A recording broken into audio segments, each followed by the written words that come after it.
Welcome back. मैं Navneet Tiwari, teacher, trainer and motivational speaker. आज इस वीडियो में हम बात करने वाले हैं एक्स्ट्राऑर्डिनरी टीचर्स द्वारा अपनाए गए 5 ऐसे पावरफुल टीचिंग टेक्निक्स जिसके थ्रू वो अपनी टफ से टफ क्लास को भी आसानी से हैंडल कर पाते हैं।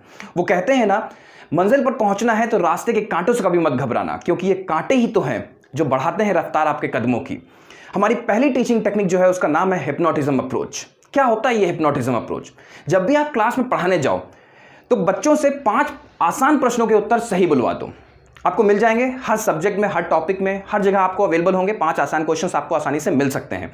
जब बच्चे 5 आसान क्वेश्चंस का सही उत्तर दे लेते हैं तो बच्चों के सामने अगर धीरे से अगर आप टफ क्वेश्चन भी प्लेस करोगे तो उसका आंसर भी वो सही दे जाते हैं। इसे हिप्नोटिज्म अप्रोच कहा गया है। इसे सिंपल टू कॉम्प्लेक्स मॉडल भी कहा जाता है, इसे नोन टू अननोन मॉडल भी कहा जाता है। जब बच्चे 5 क्वेश्चंस का आंसर सही दे लेते हैं तो उनके ब्रेन सेल्स एक्टिवेट हो जाते हैं। उनका एक ट्रेंड बन जाता है सही आंसर्स देने का। उनका माइंड ओपन हो जाता है, उनके अंदर एक लर्निंग एटीट्यूड आ जाता है, उनके अंदर एक्सेप्टेंस की पावर बढ़ जाती है, जिसके बाद अगर आप उनके सामने थोड़ा टफ क्वेश्चन भी प्लेस करते हो तो वो उसका आंसर भी सही दे देते हैं। दूसरा जबरदस्त तरीका जो मैं आपको बताने वाला हूं वो लाखों अनुभवी टीचर्स द्वारा अपनाया गया है। इसका कहते हैं स्केप गोट अप्रोच। क्या होता है स्केप गोट? हिंदी में इसे बलि का बकरा भी कहा गया है। आपने देखा होगा जब बकरे की बलि दी जानी होती है तो उसको तैयार किया जाता है, उसे सजाया जाता है, उसे खिलाया पिलाया जाता है, उसको मोटा तंदुरुस्त बनाया जाता है। उसी तरह से जब आप देखोगे कि आपकी क्लास में कोई स्टूडेंट आपको बहुत परेशान कर रहा है, आपको पढ़ाने नहीं दे रहा है, क्लास में प्रॉब्लम क्रिएट कर रहा है, तो अचानक से उसकी तारीफ करना शुरू कर दो।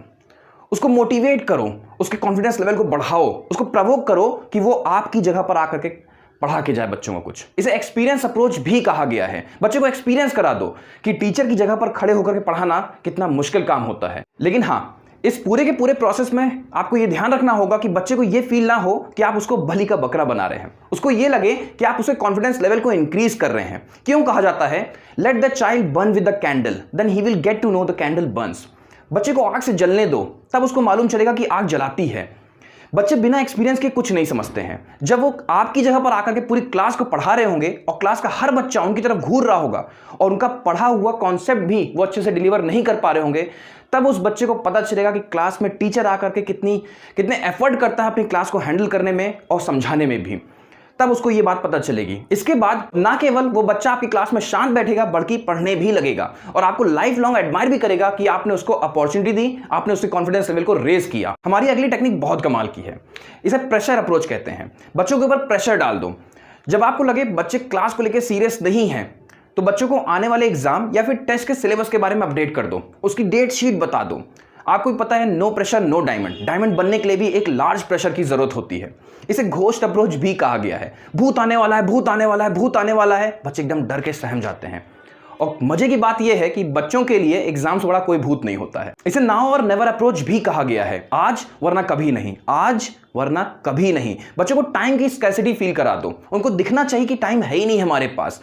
जब एग्जाम को 3 महीने बचे हों तो भी लगता है 3 महीने है, बहुत टाइम है, बहुत टाइम है, तो 90 डेज में कन्वर्ट कर दो।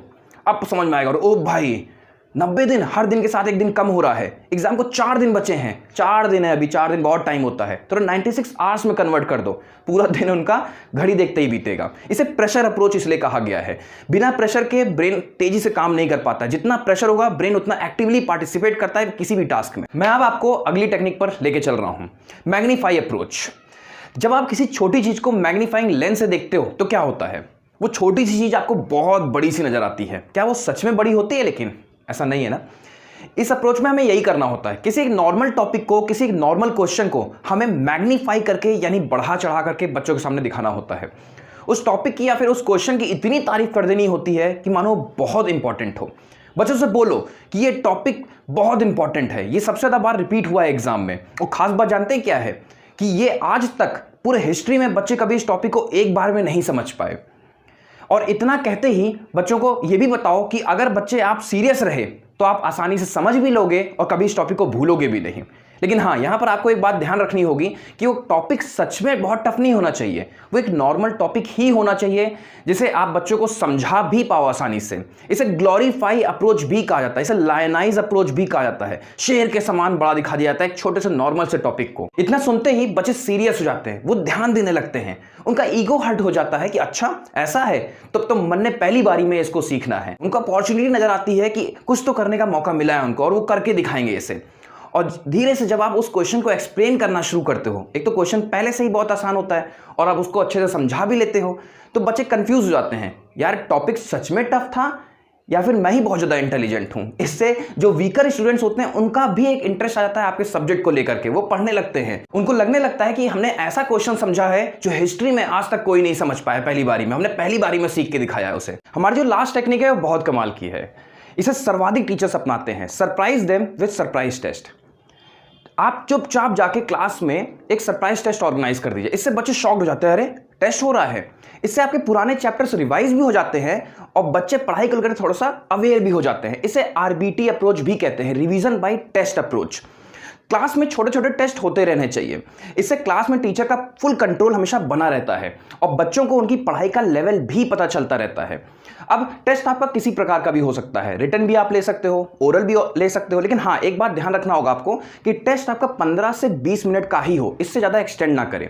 अब बचे हुए समय में आपको क्या करना है, इस बचे हुए समय में आपको बच्चों को डांटना नहीं है, ना ही आपको पढ़ाना है, इसमें आपको बच्चों को समझाना है, उन्हें मोटिवेट करना है। इसे लर्निंग बाय डूइंग अप्रोच भी कहते हैं। आपने टेस्ट ले लिया, अब आपको बच्चों को मोटिवेट करना है, बच्चों को काउंसिल करना है, उन्हें पढ़ाई की इंपॉर्टेंस बतानी है। इससे बच्चों के मन में टीचर्स का सम्मान बढ़ता है और उनकी कनेक्टिविटी और स्ट्रांग होती है। इससे बच्चे अपने टीचर्स को इंप्रेस करने के लिए पढ़ना भी शुरू कर देते हैं। स्कूल्स फिर से ओपन हो रहे हैं और हमारे टीचर्स फिर से स्कूल में जा रहे हैं पढ़ाने, लेकिन वो दिन मैं आज भी नहीं भूल सकता कि लॉकडाउन की काली छाया ने कैसे हमारे टीचर्स को परेशान किया था।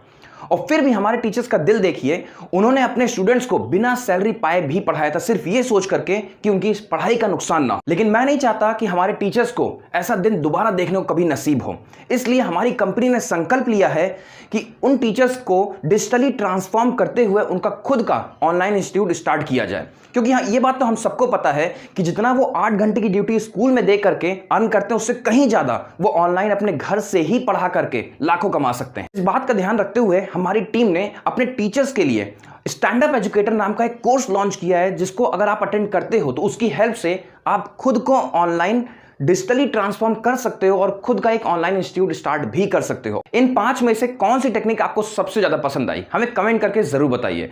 वीडियो आपको कैसा लगा, अगर पसंद आया तो लाइक जरूर करें, इससे हमारा भी प्रोत्साहन बढ़ता है। वीडियो को शेयर ज्यादा से ज्यादा मात्रा में करिए, मैक्सिमम हर टीचर तक इस वीडियो को पहुंचाइए और चैनल सब्सक्राइब भी करिए और अपने दोस्तों से भी चैनल को सब्सक्राइब कराइए। Thank you so much.